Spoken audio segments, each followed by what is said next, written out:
ya. Masalah tasnya, ada yang lupa kemarin bikin tanda tangan di bawah, punya orang di sana.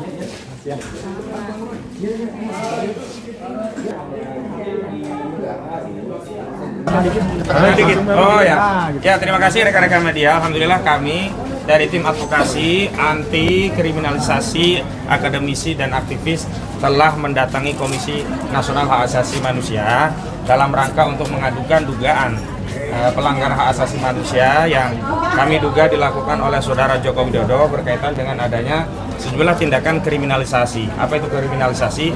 Yakni tindakan yang sebenarnya menjalankan hak konstitusi untuk menyampaikan pendapat berdasarkan ilmu, ini dipaksakan menjadi ranah kejahatan atau pidana. Bahkan kami juga tadi sudah sampaikan komplain tentang sejumlah pasal-pasal selundupan yang di dalam Undang-Undang ITE itu tidak ada relevansinya dengan apa yang dikeluhkan oleh Saudara Joko Widodo tentang diri yang merasa dihinakan sehina-hinanya dan direndahkan serendah-rendahnya.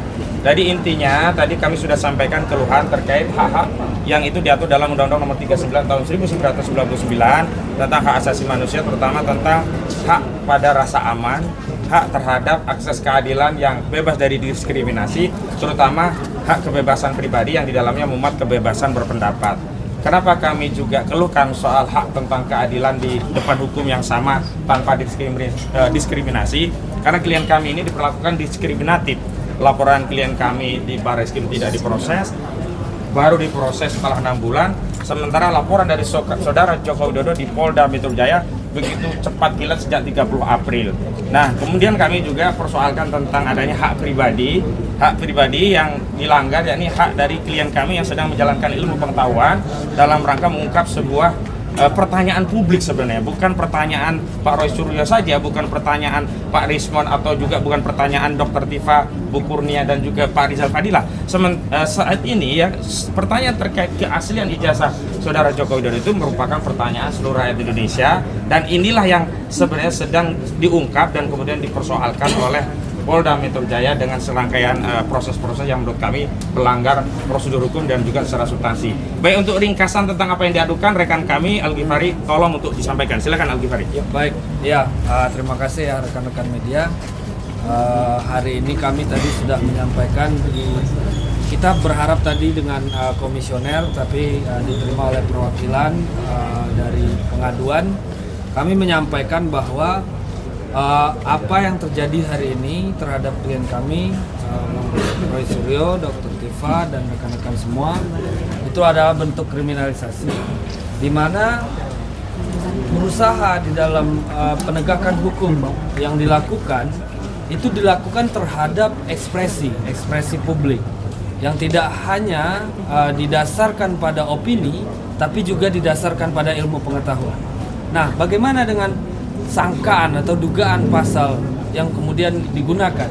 Nah, kalau dari kita dengar ya keluhan atau aduan ya yang disampaikan oleh pelapor, dalam hal ini Saudara Joko Widodo, itu kan dia melapor merasa difitnah.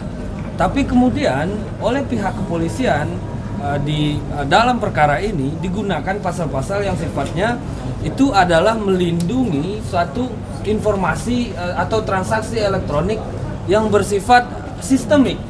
Artinya mungkin informasi perbankan dibobol, informasi resmi dari sebuah situs pemerintah, BPJS dan seterusnya.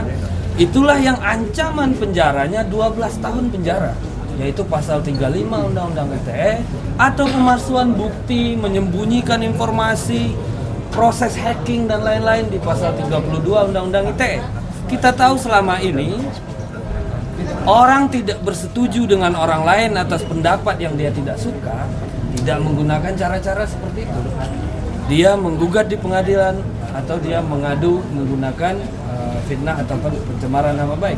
Tapi ini siapa ini yang pertama kali kemudian menginisiasi agar pasal-pasal yang setiap hari orang yang terlapor itu bisa diancam ditahan begitu saja karena di atas 5 tahun digunakan secara eksesif. Nah, kira-kira ini yang kami sampaikan tadi ke Ibu Grace dan Pak Lulu sebagai perwakilan dari komisioner di bidang pemantauan dan penegakan HAM, dan para prinsipal tadi, Dr. Tifa, Bang Roy Suryo dan kawan-kawan juga sudah menyampaikan di dalam secara langsung, dan kita memang meminta agar untuk mendalami, mengelaborasi lebih lanjut, Komnas HAM mengundang kami lagi untuk diadakan audiensi langsung dengan komisioner. Jadi memang kami berharap Komnas HAM menjadi pelindung dari masyarakat yang menyampaikan ekspresi publik, apalagi didasari ilmu pengetahuan, dan kemudian bisa membendung ya nafsu atau langkah-langkah kriminalisasi yang dilakukan oleh aparat penegak hukum yang tidak bertanggung jawab. Baik, selanjutnya ada Bang Peter Celestino selaku koordinator tim litigasi, baru ada yang menyampaikan, atau Pak Roy, ya silakan Pak Roy, perwakilan ya. Oke. Bismillahirrahmanirrahim. Jadi apa yang tadi sudah disampaikan oleh Pak Amal Kusinudin, juga rekan Pak Srifar ini adalah sebagai pembuka dari yang kami sampaikan di dalam. Jadi guna dari Komisi Nasional Hak Asasi Manusia adalah menjamin hak asasi dari manusia, rakyat Indonesia itu sendiri. Yang kami rasakan adalah adanya perlakuan tidak adil dari seseorang yang akan menggunakan alat negara untuk kemudian menyalahgunakan undang-undang yang sebenarnya digunakan bukan untuk tujuannya. Jadi jelasnya adalah undang-undang ITE yang alhamdulillah saya termasuk perancangnya sama dengan rekan-rekannya, itu tidak digunakan untuk itu, tapi dipaksakan untuk kemudian digunakan menjerat masyarakat biasa yang kemudian bahkan tujuannya adalah sebenarnya untuk ilmu pengetahuan. Yang kami pertanyakan itulah hak publik untuk bertanya, dan pertanyaan itu adalah pertanyaan standar, pertanyaan biasa. Kenapa ada seorang yang pernah menduduki jabatan publik tapi ijazahnya kemudian dipertanyakan? Itu sampel saja. Dan kami melihat adanya sindikasi yang sangat besar di sini. Ketika sebuah universitas yang sangat terkenal kemudian merasa harus mengikuti selera dari penguasa.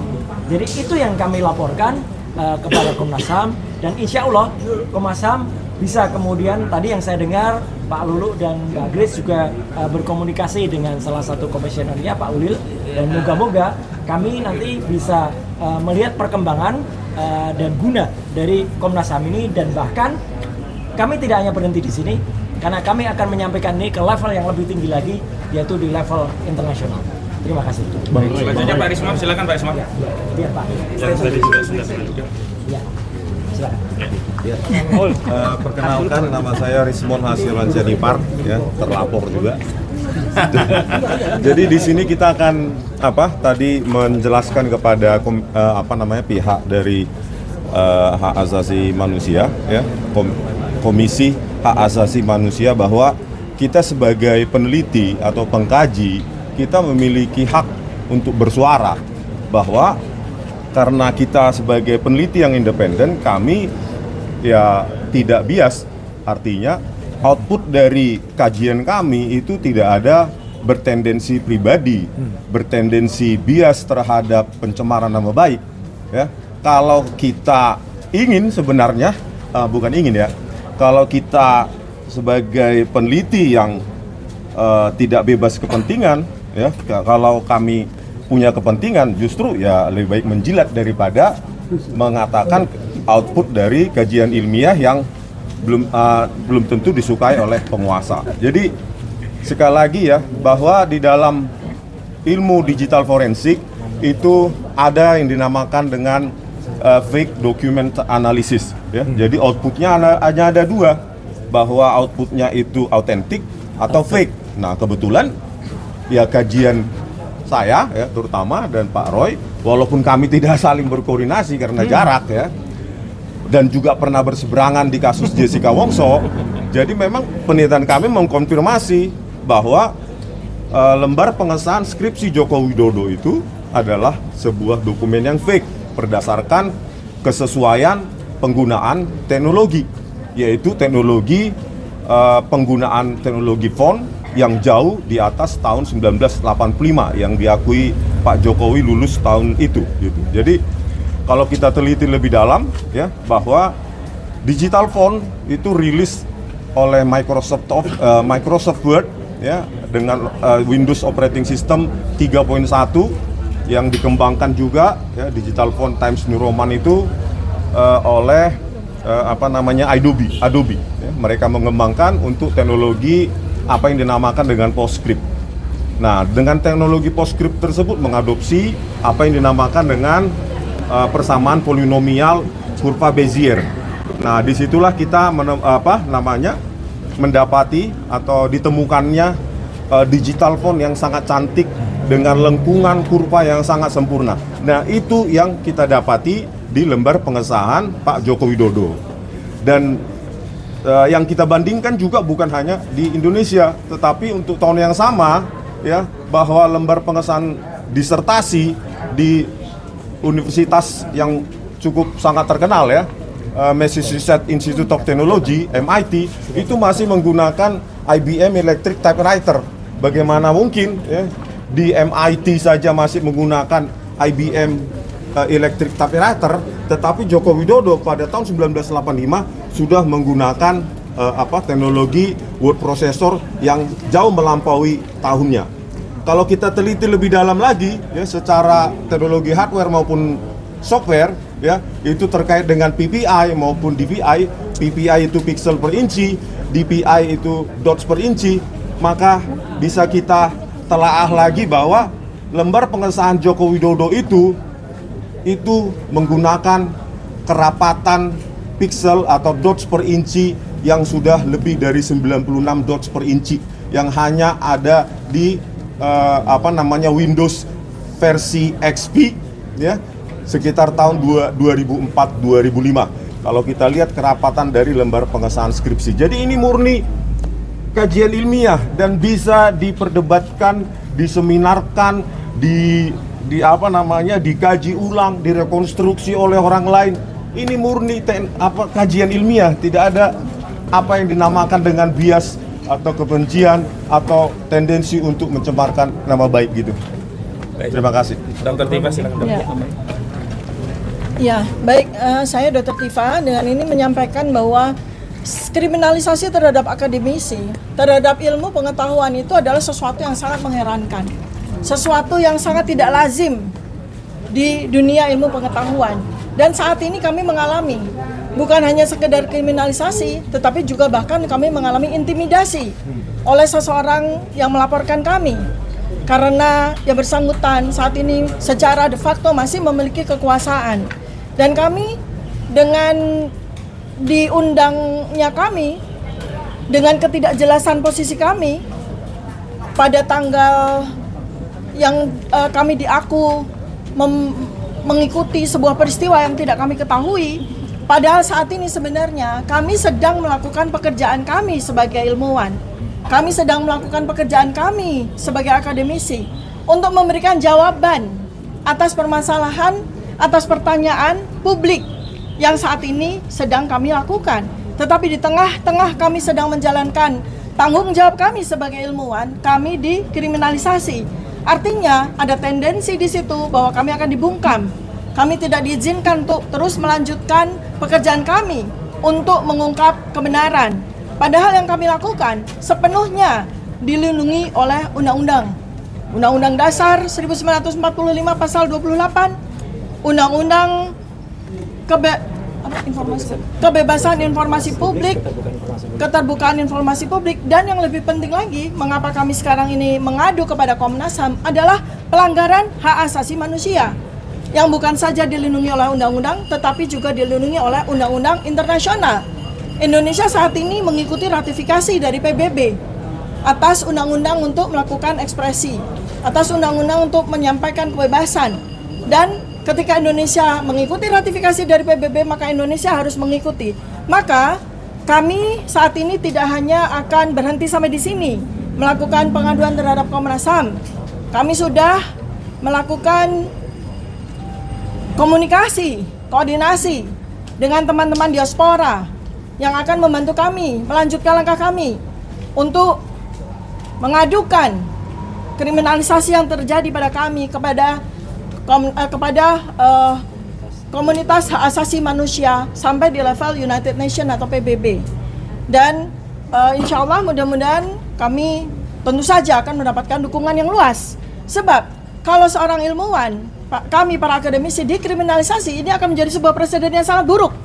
Tidak hanya terjadi pada level nasional, semudah itu seorang ilmuwan akademisi yang sedang melakukan pekerjaan ilmiahnya dibungkam dengan kriminalisasi, dan ini akan menjadi sebuah presiden yang buruk bagi internasional. Dan kami tidak akan berdiam diri, karena marwah kami sebagai ilmuwan adalah menjaga kebenaran, dan kebenaran itu adalah fondasi yang paling penting. Kejujuran adalah fondasi yang paling penting bagi negara Indonesia tercinta ini. Terima kasih. Baik, saya sebelum ditutup ada oh ya, silakan. Iya, saya mungkin sedikit saja. Oh, saya di tengah ya. Oh, iya. Maaf jadi ketutup Sebentar, semua. mungkin Bu Kurnia dulu ya, karena tadi yang kami dampingi dulu ya. Oh iya, silakan. Ya, Bu Kurnia silakan maju. Pak ini, Pak Rizal mau nggak tadi? Pak Rizal samping. Oh iya. Di dampingan aja. Silakan. Sama Pak Rizal. Bismillahirrahmanirrahim. Assalamualaikum warahmatullahi wabarakatuh. Bentar, Bu. Kalian Pak Rizal. Harus semua aja sekalian. Bapak Ibu sekalian, dalam hukum itu ada teori hukum yang mengenal istilah notoire feitan notorius, yang artinya ini mengenai pengetahuan umum terhadap seseorang yang suka berperilaku bersikap negatif. Negatif yang dimaksud itu adalah melanggar norma dan kaidah hukum. Melaporkan kami sebagai seorang advokat yang sedang dan meneliti tentang ijazah palsu atau diduga palsu, itu adalah sebuah sikap yang negatif ya. Karena pertama, kami dilindungi oleh Undang-Undang Advokat ya, Undang-Undang Nomor 18 Tahun 2003, terutama pasal 16 dan pasal 5 ya, ayat 1. Tapi lebih daripada itu, sebagai seorang warga negara, memang negara menginginkan bantuan kepada masyarakat untuk melakukan penegakan hukum. Hal tersebut ada dalam Undang-Undang Dasar 1945 dan semua turunannya. Anda bisa melihat dan memantau dari pasal 108 KUHP, kemudian Anda lihat di Undang-Undang Sikjinaks ya, kemudian undang-undang turunan yang banyak, mengapa dibentuk Kompolnas, mengapa dibentuk Kompoljak dan segala macam. Ada semua. Bahkan dalam hal KPK, mereka membentuk PP nomor 43 ya, di mana rakyat itu diatur soal bagaimana cara melaporkan jika terjadi suatu tindak pidana, bahkan diberi hadiah ya. Yang kami lakukan, kami tidak meminta hadiah. Kami lakukan suatu penegakan hukum yang sedemikian teratur ya, dari awal dari sejak tahun 2022 ya, dimulai dengan perkara Bambang Trimulyono dan Gus Nur, kemudian lanjut perkara tersebut diubah oleh mereka menjadi pidana. Kami kemudian melakukan laporan kembali, gugatan kembali di PN Jakarta Pusat dengan perkara nomor 610 dan sebagainya. Bahkan keputusasaan kami untuk menegakkan itu sampai pada laporan kami ya, berupa Dumas yang diterima oleh Bareskrim dengan pada tanggal 9 Desember 2024 ya. Dan ini tidak dilakukan suatu katakanlah penggalian lebih jauh hingga datangnya laporan dari saudara Joko Widodo di Polda Metro Jaya ya. Nah, oleh karena itu kehadiran kami kemari ingin memberikan suatu perimbangan kepada masyarakat bangsa Indonesia agar ikut memantau bahwa sesungguhnya Komnas HAM itu ya dibentuk untuk mengembangkan suatu kondisi kondusif ya, kondisi yang kondusif penegakan hak asasi manusia berdasarkan Undang-Undang Dasar 1945, Pancasila ya, kemudian Deklarasi PBB serta Human Rights ya. Semua itu ada di dalam itu semua. Nah, oleh karena itu kami datang kemari memastikan usaha kami ini tidak bisa dikriminalisasi ya. Demikian yang sampaikan agar kiranya Feitar notorius itu tidak terus-terusan mengganggu bangsa ini. Kami mengatakan dan menyuruhkan sudah waktunya ya, jangan sampai Anda pada saat menjadi presiden Anda terus membuat susah rakyat, dan setelah Anda tidak lagi menjadi presiden Anda terus menjadi musuh presiden ataupun rakyat itu sendiri. Demikian yang saya sampaikan, semoga berguna bagi bangsa Indonesia. Silakan. Assalamualaikum warahmatullahi wabarakatuh. Biasa kontrak dipegang. Lupa dia dikira punya sendiri. Ya, pertama tentu saja kami datang ke Komnas HAM ya, untuk memulihkan upaya-upaya yang dilakukan oleh mereka untuk merendahkan hak asasi manusia melalui proses yang kita sebut dengan kriminalisasi. Ya. Komnas HAM punya kewajiban untuk itu sesuai dengan kompetensinya. Kemudian yang kedua, bahwa apa yang dilakukan ini dua jalur saintifik untuk mengkaji tentang status ijazah Joko Widodo, dan yang kedua adalah jalur hukum yang dilakukan untuk penelaahan sampai kepada adanya kepastian hukum, dan atas kepastian hukum itu jika terjadi pelanggaran hukum harus dikenakan sanksi hukum. Saya kira di dua jalur itu, dan konteks kajian saintifik yang dilakukan oleh beberapa yang kemudian dilaporkan, maka itu adalah satu musibah besar kalau sampai dikenakan sanksi. Suatu kebebasan ekspresi, kebebasan untuk mengkaji sesuatu dokumen melalui jalur saintifik ternyata dihukum. Gitu. Saya kira ini adalah yang tadi disampaikan di dalam, saya nyatakan jangan sampai terjadi penghukuman atas ilmu pengetahuan. Tidak boleh ada lagi kasus Galilei. Ya. Ini akan terjadi ini di tempat kita itu. Tidak boleh terjadi. Kemudian juga scientific atau science itu adalah alat untuk menyehatkan. Gitu. How to heal gitu, by science. Ilmu pengetahuan untuk menyehatkan. Negeri ini sakit. Gitu. Negeri ini sedang menghadapi krisis, gitu, mentalitas yang rusak, maka ilmu pengetahuan ingin meluruskan. Konteks objeknya sekarang adalah kaitan dengan ijazah itu. Kemudian konteks hukumnya tadi diduga ijazah ini palsu. Kita teliti benar enggak? Makanya tadi disampaikan oleh Bu Kurnia, mulai prosesnya dari pengadilan perdata, pengadilan pidana, pendampingan, masuk lagi ke perdata, masuk lagi ke pidana, kemudian ke UGM langsung, kemudian juga ke Solo, ke rumahnya Pak Jokowi. Itu untuk mencari kebenaran material. Apakah ijazah itu asli atau palsu? Nah di tengah proses begitu, kita dilaporkan pencemaran nama baik, dilaporkan fitnah. Ini kriminalisasi, ini hukum menjadi alat kekuasaan. Oleh karena itu dalam pertarungan seperti ini, kita juga menilai ada penginjak-injakan hak asasi manusia. Itu. Maka itulah kita melapor kepada lembaga yang memiliki kompetensi untuk melindungi hak asasi manusia. Itu harapannya. Yang jelas bahwa ini bukan mengeluh, ini bukan curhat, ini bukan semata-mata kami merasa lemah. Tidak, ini adalah bagian perjuangan untuk kepentingan bukan kita-kita. Ini aspirasi rakyat, aspirasi masyarakat untuk martabat bangsa kita dari generasi ke generasi. Oleh karena itu, kita akan terus berjuang menegakkan kebenaran, kejujuran, dan keadilan. Itu. Dan segala kezaliman atau upaya-upaya penindasan yang dilakukan oleh mereka, termasuk oleh Joko Widodo, kita akan lawan. Dan kita akan runtuhkan demi kebenaran sesuai dengan Undang-Undang Dasar 45 dan Pancasila. Allahu Akbar.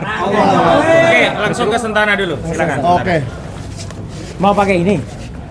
Jangan Mau pakai apa tuh? Mau pakai ikat kepala. Nah, nanti dulu ya. Belum keluar Petruk. Ya. Petruknya mana? Ya, saya Michael Sinaga dari Sentana Media. Ya, saya hanya mau mengatakan bahwa kemarin saya juga mendapat undangan untuk klarifikasi di Polda, meskipun saya seorang wartawan yang sedang menjalankan tugas jurnalistik seperti kawan-kawan yang ada di sini semua. Nah, waktu itu saya diberi undangan klarifikasi mengenai tanggal 26, yang dimana saya beristirahat di rumah karena tidak enak badan, jadi tidak menjalankan tugas jurnalistik. Namun saat diperiksa saya ditanyai mengenai sebuah video yang saya upload di tanggal 8 April, di mana saya sedang menggali keterangan dari narasumber, yaitu Bapak Roy Suryo yang ada di sini bersama kita, dan ditanyai mengenai isi pemberitaan. Saya yakin rekan-rekan wartawan sekalian mengerti bahwa isi pemberitaan itu kalau mau dipertanyakan melalui Dewan Pers. Dan kita akan melayani hak jawab, melayani hak koreksi, dan hak-hak lainnya. Meskipun Bapak Joko Widodo atau siapapun atau Polda Metro Jaya ingin menanyakan ke Dewan Pers. Nah, oleh karena itu, karena saya tetap disuruh untuk menjawab, maka esoknya saya mengadukan sendiri ke Dewan Pers. Ini penerimaan pengaduannya ke Komisi Hukum Dewan Pers, sehingga saya berharap Dewan Pers juga berkoordinasi dengan Komnas HAM. Tadi saya juga mengatakan kepada Komnas HAM agar mereka dua institusi ini berkoordinasi agar terbuka apa sebenarnya yang diinginkan dari pengaduan-pengaduan di Polda Metro Jaya ini. Apakah benar ingin mencari kebenaran soal substansi atau hanya membuat sensasi-sensasi saja. Kalau mengadukan wartawan yang sedang memberitakan itu kan hanya mencari sensasi menurut saya ya. Jadi tidak perlu ada lagi terjadi di kemudian hari. Terima kasih. Baik, terakhir Bang Azam mungkin ada yang mau disampaikan sebelum kita tutup atau ada pertanyaan nanti. Bang Azam silakan Bang. Jadi gini, yang paling utama itu adalah penyidik harus ngerti bahwa ada putusan MK 105 PUU 22 dan 2024 bahwa pemerintah, pejabat maupun korporasi dan kelompok orang itu boleh dikritik, maknanya nggak boleh melaporkan. Apalagi kalau kita bicara dua orang ini, SBY dan Jokowi, sudah diangkat melalui Kepres nomor 30, dia menjadi pejabat negara di urusan Dewas Dana Tara yang kurang lebih hampir 17.000 triliun. Jadi itu clear, harus mengerti, jadi tidak bisa melaporkan, harus sudah selesai gitu ya, karena dia pejabat negara gitu ya. Dan yang kedua, masih ada Perma 1 tahun 56. Jika perdatanya berjalan ya di Solo, di Jogja, dimanapun, maka pidananya tidak bisa dipaksakan berjalan, harus tunggu dulu menyelesaikan proses itu. Artinya ini jangan ditabrak semua atas pesanan, itulah maksudnya. Dan yang terakhir tadi disambung oleh Pak Kurnia, yaitu Undang-Undang Advokat 18 2003 pasal 16 bahwa kita punya hak imunitas, dan pasal 5 ayat 1 kita penegak hukum. Sekian. Oke, cukup ya, ada pertanyaan sebelum ditutup? Cukup Bang. Cukup. Terima kasih semuanya media ya. Terima kasih. Assalamualaikum. Ya, nanti kami info lagi kalau ada kegiatan. Ngomong-ngomong, nulis nama saya pakai K ya. Jadi kurang viral kemarin.